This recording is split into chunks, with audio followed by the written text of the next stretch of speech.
So if you compare the equation for the direct variation to the equation, the slope-intercept form of a line, what do you notice?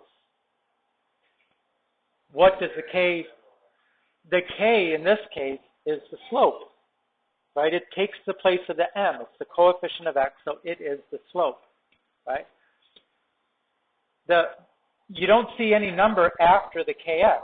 What does that tell you about the y-intercept? It's 0, which tells you where does a direct variation cross the y-axis? Always at the origin. So the graph of a direct variation is always through the origin.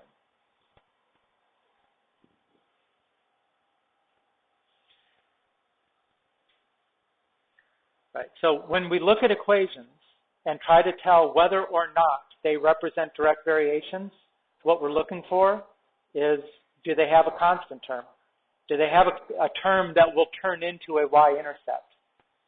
If they do, I mean other than 0, if they do, then it's not a direct variation. So you're looking for, in equations, no constant term. Right?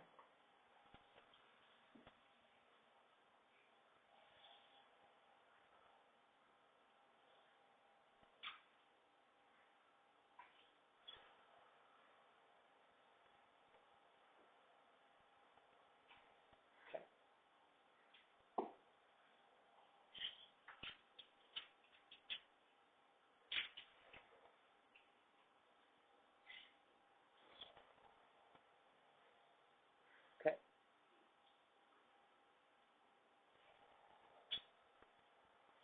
So look at this first one, example 2.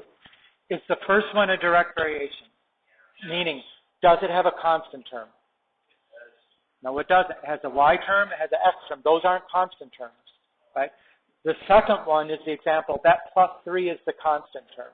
So because of the plus 3 here, this is not a direct variation.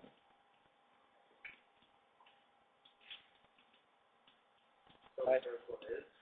So the first one is because there is no constant term, right? So this is direct variation.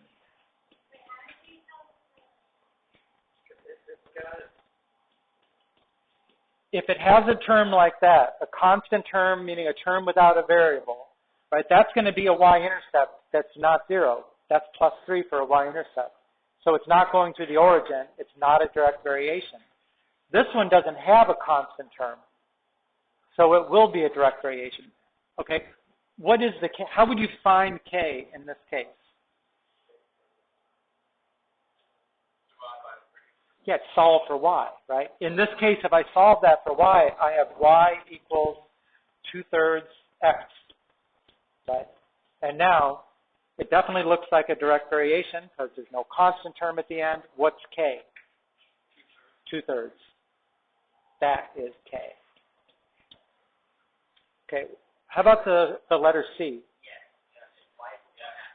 Okay, there's no constant term, so this is a yes for direct variation. What is the K?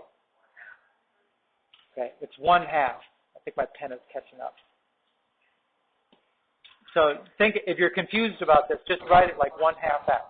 Same thing. So definitely K equals 1/2. Okay. The only homework problems we're doing from this section are like this. Just say whether or not it's a direct variation looking at the equation, and then find the K. Solve for y.